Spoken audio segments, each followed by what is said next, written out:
जब मैं रात को सो जाती तो मुझे लगता कि मानो मेरे कपड़े कोई उतारने की कोशिश कर रहा है। रोज नहाते समय मुझे एहसास होता कि खिड़की से कोई झांक रहा हो। आखिर मेरे साथ ये सब क्या हो रहा था? इसी बात का पता लगाने के लिए मैंने चुपके से अपने कमरे और बाथरूम में कैमरे लगा दिए। उसके बाद जो मेरे सामने आया उसे देखकर तो मेरी रूह कांप गई। मैंने देखा कि मेरी दोस्तों, मेरा नाम काजल है। मेरी शादी टोनी से 17 साल पहले हुई थी, लेकिन हमारी शादी के 5 साल बाद ही एक एक्सीडेंट में टोनी की मौत हो गई। उस समय मेरी बेटी रिया केवल 2 साल की थी। तभी से लेकर आज तक मैंने ही अपनी बेटी को पढ़ाया लिखाया और उसकी हर ज़रूरतों को पूरा किया। रिया पढ़ाई लिखाई में बहुत ही होशियार थी। मुझे उसकी तरफ से कभी भी कोई उलाहना नहीं आया। हर समय उसके स्कूल के पेरेंट्स मीटिंग में मैं जाती तो उसकी तरफ से हमेशा ही शाबाशी ही मिलती थी। मुझे अपनी परवरिश पर बहुत ही गर्व हो रहा था कि मेरी बेटी मेरी उसूलों पर चल रही है और उसने मेरी इज्जत कभी भी मिट्टी में नहीं मिलाई। अब रिया पूरी 15 साल की हो चुकी थी, उसका स्कूल भी पूरा होने वाला था, तो मैं इसी कशमकश में थी कि अभी रिया को कहाँ पर भेजा जाए, क्योंकि उसके ग्रेजुएशन के लिए उसके लिए अलग शहर ढूँढना पड़ेगा, क्योंकि जिस शहर में हम लोग रहते थे, वहाँ पर कोई अच्छा कॉलेज नहीं था, जहाँ पर मैं अपनी बेटी को अच्छी शिक्षा दिलवा सकूँ। खैर मैं किसी से मदद भी नहीं ले सकती थी, क्योंकि ना ही तो टोनी के परिवार में कोई था और ना ही मेरे। दरअसल मेरी माँ-पिताजी मेरे बचपन में ही गुज़र चुके थे, तभी से लेकर मेरे चाचा-चाची ने ही मेरा पालन-पोषण किया। लेकिन जब से मेरी शादी हुई है, तब से मेरे चाचा-चाची ने भी मुझसे रिश्ता तोड़ लिया। वह लोग कहने लगे कि हमारा जितना फर्ज बनता था हम लोगों ने पूरा कर दिया। अब तुम्हारी उम्र भर की जिम्मेवारी उठाने के लिए हम लोगों के पास बिल्कुल भी समय नहीं है। और टोनी के माता-पिता भी उसके बचपन में ही गुजर चुके थे। ये बेचारा इकलौता बेटा था, इसीलिए खुद नहीं अपना पालन-पोषण किया था। खैर, मैंने टोनी से शादी करने के बाद खुद को बहुत ही खुशनसीब समझा, क्योंकि टोनी ने मेरा इस कदर ख़्याल रख लिया था कि मुझे कभी भी किसी चीज़ की कमी महसूस नहीं होने दी। लेकिन मेरी यह खुशी ज़्यादा दिन के लिए नहीं थी, भगवान को शायद यह मंज़ूर नहीं था। खैर मैं इधर-उधर तलाश करने लगी कि कहीं कोई अच्छा कॉलेज मिल जाए, तो मैं रिया को वहीं पर छोड़ दूँगी। लेकिन मेरी इसी तलाश को रोकते हुए रिया ने कहा कि नहीं माँ, मैं आपको छोड़कर कहीं पर भी नहीं जाऊँगी। इसी शहर में ग्रेजुएशन कंप्लीट कर लूँगी और उसके बाद जब गवर्नमेंट जॉब की तैयारी करूँगी, तभी मैं बाहर चली जाऊँगी और साथ में आपको भी ले जाऊँगी। लेकिन मैंने रिया से कहा कि बेटी, यहाँ पर ऐसा कोई भी कॉलेज नहीं है जो तुम्हें अच्छी स्टडी करवा सके, इसीलिए तुम्हें दूसरे शहर में तो जाना ही पड़ेगा और मेरा क्या है, मैं तो अकेले मैनेज कर ही लूँगी।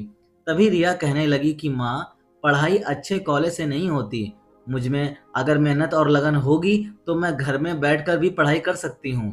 खैर, रिया की बातें मुझे बहुत ही अच्छी लग रही थी, इसीलिए मैंने उसके लिए इसी शहर में कोई एक कॉलेज देखा और उसके ग्रेजुएशन का इंतज़ाम करने लगी। खैर ऐसे ही दिन निकलते गए। अब रिया ग्रेजुएशन में पहुँच चुकी थी। वह रोज़ कॉलेज जाती और वापस घर आ जाती। लेकिन मेरा मन तो हर समय घबराहट में ही रहता था कि पता नहीं रिया इस कॉलेज में कैसे मैनेज कर पाएगी। दरअसल रिया को जिस कॉलेज में दाखिला दिलवाया गया, वह कॉलेज बिल्कुल भी ठीक नहीं था। उस कॉलेज में बिगड़ैल और आवारा लड़के ही पढ़ाई करते थे। मुझे हर समय डर रहता था कि कहीं रिया कुछ गलत कामों में ना पड़ जाए, लेकिन फिर कहीं पर मुझे अपनी बेटी पर बहुत विश्वास था। लेकिन मेरे पास इसके अलावा कोई ऑप्शन नहीं था, क्योंकि शहर से बाहर रिया जाना नहीं चाहती थी और इस शहर में इस कॉलेज के अलावा कोई दूसरा कॉलेज नहीं था।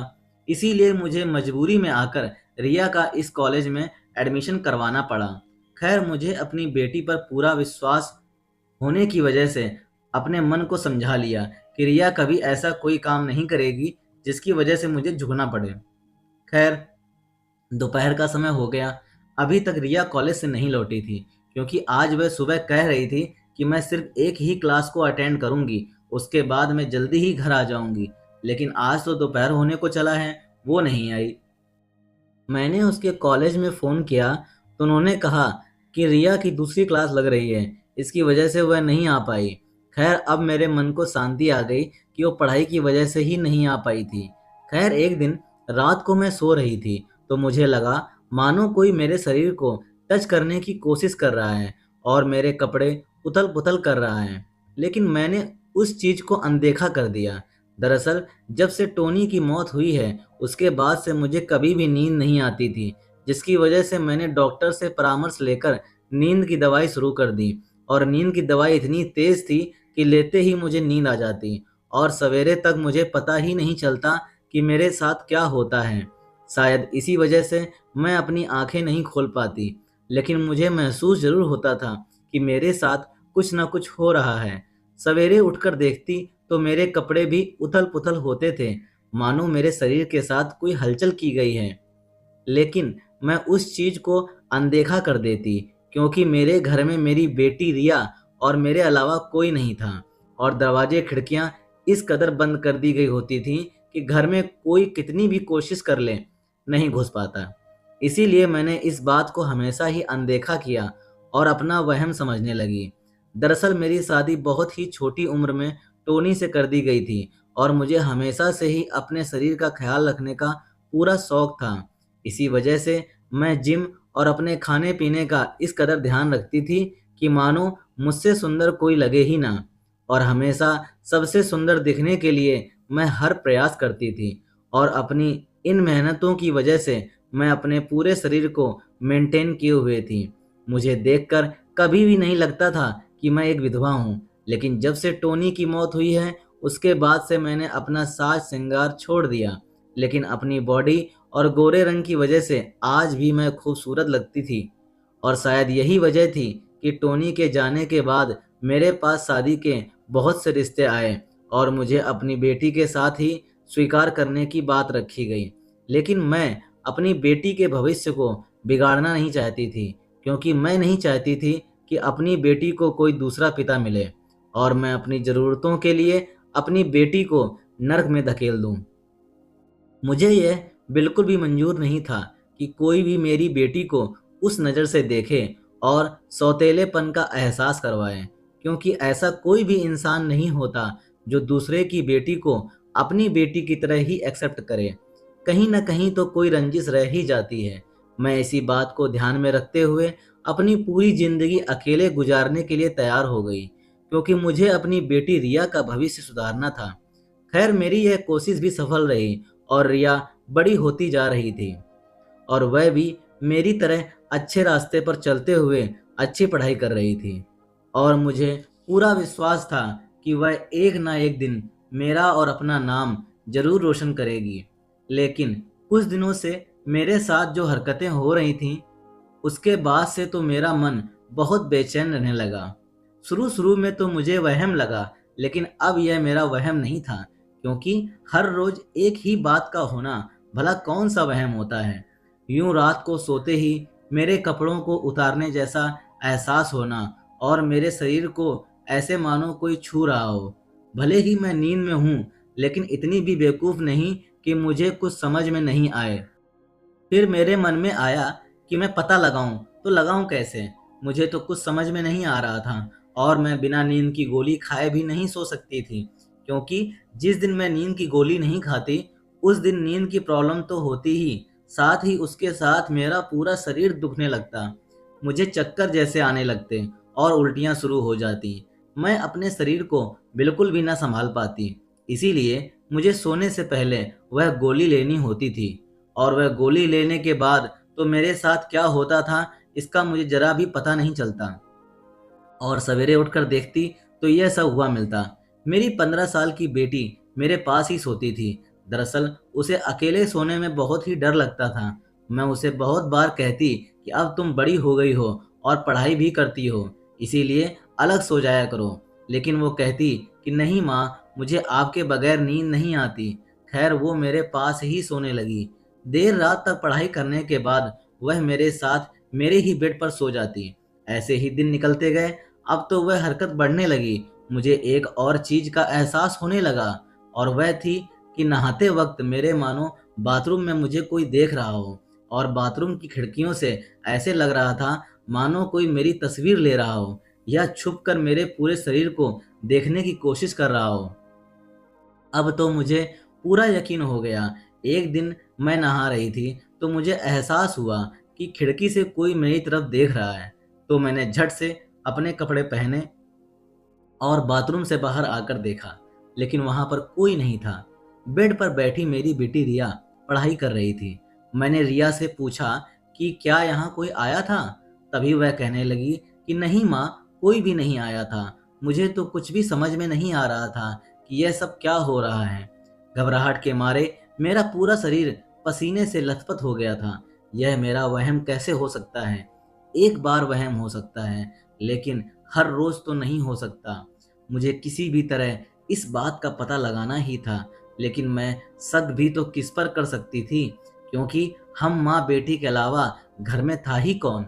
फिर एक रोज मुझे बैठे हुए ख्याल आया कि कोई इंसान तो नहीं हो सकता, कहीं इस घर पर किसी बुरी आत्मा का तो साया नहीं, जिसकी वजह से मुझे ऐसे अजीबोगरीब हरकत का सामना करना पड़ता है। क्योंकि मैं शुरू से ही एक अंधविश्वासी थी। मुझे यह पता था कि अंधविश्वास करना सही नहीं है, लेकिन मेरी मानसिक स्थिति इस कदर अंधविश्वास में घिर चुकी थी कि मुझे हर भूत प्रेत की छोटी बड़ी बातों पर विश्वास हो जाता था। शायद यही बात अब मेरे मन में आ चुकी थी कि हो ना हो इस घर पर कोई काला साया जरूर है, जिसकी वजह से मेरे साथ ऐसी हरकतें होती हैं। और मेरा यह ख्याल भी बिल्कुल सही था। मेरी बेटी और मेरे अलावा इस घर में कोई रहता भी नहीं था। रहना तो दूर, घर पर कोई आता भी नहीं था। और हमारा घर इस कदर बना हुआ था कि चारों तरफ से दरवाजे बंद होने के बाद हम लोगों की बिना परमिशन कोई घर में घुस भी नहीं सकता था। इसलिए इसे काला साया समझते मुझे ज़्यादा समय नहीं लगा। एक दिन मेरे मन में आया कि कहीं मेरी जैसी हरकतें रिया के साथ तो नहीं हो रही हैं। तभी मैंने बातों ही बातों में रिया से पूछा कि बेटे, कभी तुम्हें रात में कुछ हलचल सी लगती है, मानो तुम्हारे शरीर के साथ कोई छुअन कर रहा हो? तभी मेरी बेटी ने कहा, माँ, ऐसी बातें क्यों कर रही हो? ऐसा भला कैसे हो सकता है? मेरे साथ ऐसा कुछ भी नहीं होता है। अब मेरे मन को शांति आ गई थी कि शुक्र है मेरी बेटी रिया इन सब से बची हुई है। लेकिन मुझे अपने बारे में भी तो डर लग रहा था कि पता नहीं क्या हो रहा है। मैं जब भी यह बात सोचती तो मेरे रोंगटे खड़े हो जाते। आखिर मैं यह बात किससे शेयर कर सकती थी? मेरा था ही कौन जिससे मैं अपनी समस्या के बारे में बता सकूं? खैर, अपने अंधविश्वास के चलते मैंने एक बाबा जी के पास जाना जरूरी समझा और उनके आश्रम में चली गई। वह प्रेतों का निवारण करने के लिए झाड़ फूंक करते थे। मैं उनके पास जाकर खड़ी हुई और अपनी सारी परेशानी उनको बताते हुए मुसीबतों का इलाज पूछने लगी। तभी बाबा जी कहने लगे कि तुम्हारे घर में किसी प्रेत आत्मा का साया है और तुम्हें इसका निवारण जल्द से जल्द करवाना होगा, वरना वह प्रेतात्मा तुम्हारे शरीर को नोच खाएगी। अब तो मुझे और भी ज्यादा डर लगने लगा, लेकिन फिर मेरे मन में ख्याल आया कि प्रेत आत्मा भला कब से शरीर के साथ ऐसा कुछ करने लग गई। लेकिन मेरे अंधविश्वास के आगे मेरी यह सोच ज्यादा देर न टिकी। फिर मैं अपने घर चली आई और यह मन में विचार किया कि अब तो बाबा जी से पूरे घर का निवारण करवा ही लूंगी। दूसरे दिन बाबा जी घर पर आए और उन्होंने कुछ देर झाड़ फूक किया और हवन वगैरह करते हुए पूरे घर का इलाज कर दिया और कहा कि आज के बाद ऐसा कुछ नहीं होगा, और मुझसे 10,000 लेकर चले गए। खैर, मुझे वह 10,000 मेरी समस्या से बड़े नहीं लगे। मुझे यह संतुष्टि हो चुकी थी कि इसके बाद अब मेरे साथ कुछ नहीं होगा। मैं चैन से रह पाऊंगी जैसे पहले रहती थी। खैर, यह सब कहाँ रुकने वाला था। आज रात फिर मेरे साथ वही हरकत शुरू हुई और नहाते समय भी सेम हरकत हुई। अब तो मुझे पूरा यकीन हो गया था कि यह कोई भूत प्रेत आत्मा नहीं है, जरूर कोई ना कोई माजरा है जिसका मुझे कुछ पता नहीं है। यह बहुत ही बड़ी समस्या है जिससे मैं बिल्कुल अनजान हूँ। अब तो मुझे मेरे अंधविश्वास पर भी शर्म आने लगी थी कि मैंने इन सब में पढ़कर पता नहीं क्या कर दिया। अब मेरे मन में सिर्फ यही चलता था कि किसी न किसी तरह इस बात का पता लगाना ही पड़ेगा। फिर मेरे मन में ख्याल आया कि आज मैं बिना नींद की गोली खाए ही सो जाती हूँ और देखती हूँ कि मेरे साथ होता क्या है। रात का समय हुआ, मैं बिना नींद की दवाई खाए सो गई, लेकिन पूरी रात निकल गई। मेरे साथ ऐसी कोई भी हरकत नहीं हुई जो हर रोज होती थी। अब तो मुझे कुछ भी समझ में नहीं आ रहा था। फिर मेरे को ख्याल आया कि शायद हो सकता है कि नींद की गोली लेने के बाद मैं गहरी नींद में चली जाती हूँ और सपनों में यह सब होता होगा। जिसको मैं हकीकत समझ लेती हूँ। लेकिन फिर सोचा कि सवेरे उठकर मेरे कपड़ों का जो हुलिया होता है वह तो वहम नहीं हो सकता। तभी मेरे मन में फिर से ख्याल आया कि हो सकता है नींद में मैं खुद ही अपने कपड़ों को उथल-पुथल कर लेती हूँ। अब मैं इसको ऐसे ही अनदेखा करने लगी। काफ़ी समय निकल चुका था। तभी मेरे मन में ख्याल आया कि क्यों ना मैं पूरे घर में कैमरे लगवा दूँ और एक बार कैमरे की नज़र से और देख लूँ कि कहीं मेरा यह वहम है या कुछ ऐसा हो रहा है जिससे मैं अनजान हूँ। मैं यह बात अपनी बेटी रिया को भी नहीं बता पाई, क्योंकि पिछली बार भी भूत-प्रेत वाली बातें सुनकर वह पूरी तरह घबरा गई थी और वह हर रोज़ मुझसे पूछती थी कि आप ऐसे क्यों करती हो? मैं नहीं चाहती थी कि वह अपनी पढ़ाई में कोई बाधा लाए और इन सब बातों में पड़कर वह अपने दिमाग को खराब करे। इसीलिए मैंने उससे कुछ नहीं बताया और वह जब कॉलेज के लिए चली गई तो मैं पीछे से कैमरे ले आई और पूरे घर में कैमरे फिट करवा दिए। कैमरे इतने छोटे थे कि किसी को भी दिखाई ना दे, लेकिन मुझे तो पता था कि पूरे घर में कैमरे लगे हैं। खैर रात का समय हुआ, हम लोगों ने खाना खाया और मैं सो गई। तभी रिया कहने लगी कि माँ, मुझे कुछ देर पढ़ाई करनी है, उसके बाद मैं सो जाऊंगी। तभी रिया पढ़ाई करने लगी और मैं गहरी नींद में चली गई, क्योंकि मैंने नींद की गोली खाई हुई थी। लेकिन मेरे मन में एक संतुष्टि थी कि सवेरे कैमरों में तो सब कुछ सामने आ ही जाएगा कि आखिर हो क्या रहा है। फिर मैं सो गई। दूसरे दिन सवेरे उठते ही जैसे ही रिया कॉलेज के लिए निकल गई, मैंने झट से अपना लैपटॉप खोला और उस कैमरे में क्या कुछ आया वह सब देखने लगी। उसके बाद जो मैंने देखा, उसे देखने के बाद तो मेरी रूह कांप गई। मैं पूरी तरह से कांपने लगी। मेरी आंखों में आंसू थे। मेरा पूरा शरीर पसीने से लथपथ हो चुका था। मुझे कुछ भी समझ में नहीं आ रहा था कि यह सब सच है या फिर मैं कोई सपना देख रही हूँ। मैंने देखा कि मेरी बेटी रिया हाथ में कैमरा लिए हुए मेरे कपड़ों को उतारने की कोशिश कर रही है। यह सब देखते ही मेरे तो पैरों तले से ज़मीन ही खिसक गई। आखिर मेरी बेटी यह सब क्या कर रही थी? फिर आगे मैंने देखा कि वह मेरे कपड़ों को धीरे-धीरे उतारते हुए उनकी वीडियो बना रही है और उसके बाद वीडियो बनाने के बाद कपड़ों को वैसे ही वापस कर दिया। और उसके बाद मैंने बाथरूम वाला कैमरा देखा, तो मैंने देखा कि मेरी बेटी खिड़की के पास खड़ी होकर मेरी नहाती हुई वीडियो बना रही है। मुझे तो कुछ भी समझ में नहीं आ रहा था कि आखिर रिया यह सब क्या कर रही है। मुझे विश्वास नहीं हो रहा था कि मेरी बेटी ऐसी हरकतें कर सकती है और एक लड़की होकर अपनी माँ के साथ। मुझे तो शर्म आने लगी थी। अब तो रिया के लिए मेरे मन में इतनी नफ़रत भर गई थी कि मैं उसकी शक्ल देखना भी पसंद ना करूँ। खैर यह सब बंद करते हुए मैं रोने लग गई और टोनी को याद करते हुए सोचने लगी कि जिस बेटी को मैंने अच्छे संस्कार दिए, अच्छी परवरिश दी, उसी ने आज यह सब कर डाला। मुझे तो कुछ भी समझ में नहीं आ रहा था कि आखिर रिया के दिमाग में चल क्या रहा है, वह ऐसी गंदी हरकतें क्यों कर रही है। तभी मेरे मन में आया कि एक बार मुझे रिया से पता करना चाहिए कि वह यह सब कर क्या रही है। तभी मैं रिया का कॉलेज से आने का इंतजार करने लगी। जब शाम को रिया कॉलेज से आ गई तो उसके बाद मैंने उसका हाथ पकड़ा और सीधा लैपटॉप के पास लाकर कैमरे की रील चालू कर दी। उस रील को देखते ही रिया के तो मानो होश ही उड़ गए हों। उसकी आंखों में आंसू आ गए और वह कहने लगी कि मेरी कोई गलती नहीं है। वो बार-बार यही बात दोहराई जा रही थी। मैंने रिया को खींचकर एक तमाचा दे मारा और बोला कि इसमें तुम्हारी गलती नहीं है तो किसकी है? यह सब सामने दिखाने के बाद भी तुम अपनी गलती को स्वीकार नहीं कर रही हो। आखिर तुम्हारे दिमाग में चल क्या रहा था? तुम ऐसी गंदी हरकत करने पर क्यों उतर आई? मैंने रिया का हाथ पकड़ा और उसे अपने बिस्तर पर पटक दिया और उस पर चिल्लाते हुए पूछने लगी कि मैंने तुम्हें पढ़ाया लिखाया, इस कदर अच्छी परवरिश दी और तुमने यह नतीजा दिया। लेकिन रिया मेरे सामने हाथ जोड़े यही बात दोहरा रही थी कि इसमें मेरी कोई गलती नहीं है। लेकिन मैं कहाँ सुनने वाली थी। मैंने एक बार भी रिया की कोई बात नहीं सुनी और उसे बार बार कहे जा रही थी और डांटे जा रही थी। तभी रिया ने कहा कि मेरी एक बार बात तो सुन लीजिए। तभी मैंने कहा कि अब सुनना बाकी क्या रह गया है और तुमने ऐसी हरकत ही क्यों की और उस वीडियो का करती क्या थी जो मेरे बदन का हर रोज बनाती थी। तभी रिया कहने लगी कि मुझे माफ़ कर दो माँ, मुझसे बहुत बड़ी गलती हो गई। दरअसल यह सब मैं मेरे दिल से ज़रा भी नहीं करना चाहती थी। मैं बहुत मजबूर थी क्योंकि मेरी सबसे बड़ी गलती ने मुझे यह सब करने के लिए मजबूर कर दिया था।